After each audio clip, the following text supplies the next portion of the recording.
Next question, Kevin. Chewick? Sorry.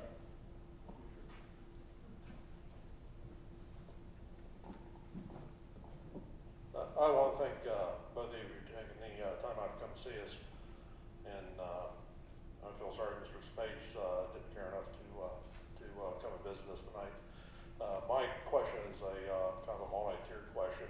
I have a son who's currently serving in the United States Coast Guard.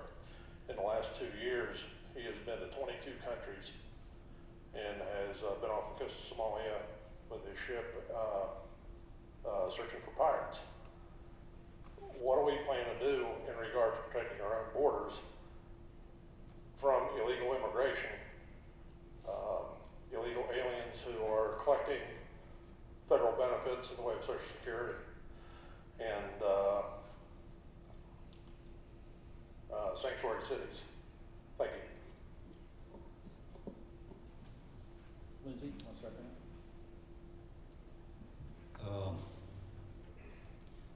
You said it was your son that was in the Coast Guard? Yes. God bless your son for being in the Coast Guard. And anybody else who has family members and yourselves that have served in the military, it can be tough sometimes. That's a really good question, in as much as he and many other Americans from this district are protecting borders of Iraq and the borders of Afghanistan, the borders of North Korea, and the borders of Germany, and the borders all around this world. And yet, we've got a war going on down here in Arizona, and the federal government's saying, oh, we're going to sue the state of Arizona because we're not going to do the job, we're not letting them do the job.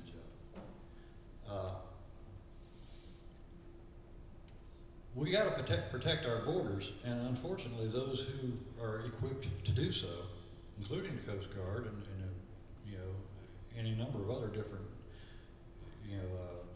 Army, Marine Corps, Air Force, etc., and the reserves and guards, they're busy over there fighting wars that we have no constitutional authority to be involved in. And when legislators start understanding that, and when representatives start understanding that before we send people over there in harm's way, or to protect all these other things, let's kind of look at the Constitution and have a debate as to whether we even should be there or not. I believe, I'm a proponent for small government. And people have asked me, what would you cut? What would you cut? What would you cut? And one of the things that I haven't really harped too much on is the defense budget. But it could be done and still maintain a strong national defense. Because right now what we're doing is we're trying to maintain our interests in the world. Our interests should be right here at home. And we need to bring those troops that are in these unauthorized wars, Afghanistan, Iraq, they don't have any business being there. Unless the United States is attacked by an entity and we go and take them out. Because if we're going to go to war and it's declared, Congress has the obligation to make sure that those folks have everything that they need and don't tie their hands, get them out there to do that job and defeat our enemy and bring them home, not leave us around the world. What are we doing in Germany now? I mean, why are we even in Germany? Why are we in Korea? We can cut the defense budget and protect our borders at the same time by bringing those troops back down here. I can envision not just a fence, but I can envision a no man's land that the United States of America can give up 10 or 12 or whatever many depth in miles to protect, and have military installations from California all the way down to Arizona, then come through our borders illegally. Yeah, I also like to extend my thanks for your son for his service, and anybody else who's got members in the active service, and because families really, make a sacrifice too, because a lot of these our young folks, our men and women in armed services, are gone for a year or more at a time away from their families, so that's a huge sacrifice, and we always need to remember that. I think the question really was pertaining to about our border here, especially our southern border. And number one, we got to secure our border and also toughen up our visa program. I don't know what they don't understand with the word illegal. It's illegal. I mean, flat, plain, it's illegal. And this is all about an agenda of some people in Washington, D.C. that want more of these more illegal and give amnesty and make them citizens automatically so they can be a voting base. It's about power and control. And they're risking our national security because when that border is fluid as it is, not only illegal aliens are coming across, but illegal drugs, worse than marijuana, it can be a problem. You see the drug war. And it's also, it's an open door for terrorists.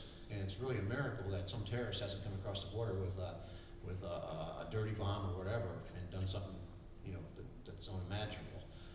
So I like to use the analogy when the dam breaks, one of the first things you have to fix is the dam. You got to stop the flood before you can address the results for the devastation from the flood.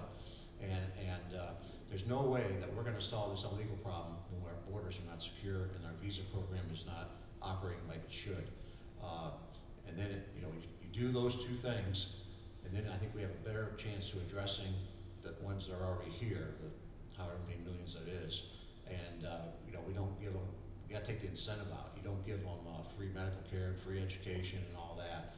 And so we got to secure the border. And there's no reason why this country, the most powerful, greatest country on this planet, can't have a secure border.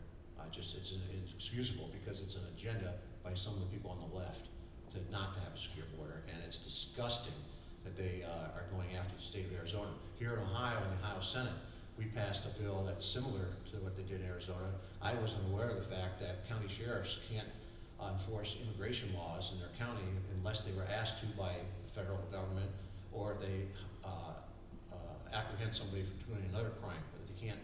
And we passed a law in Ohio Senate. Of course, the Democrats in the House and the governor wouldn't have anything to do with it. So I'm a very strong proponent of the Arizona law, and it's disgusting because the federal government's not doing their job because their number one job is our national defense, and secure borders is part of our national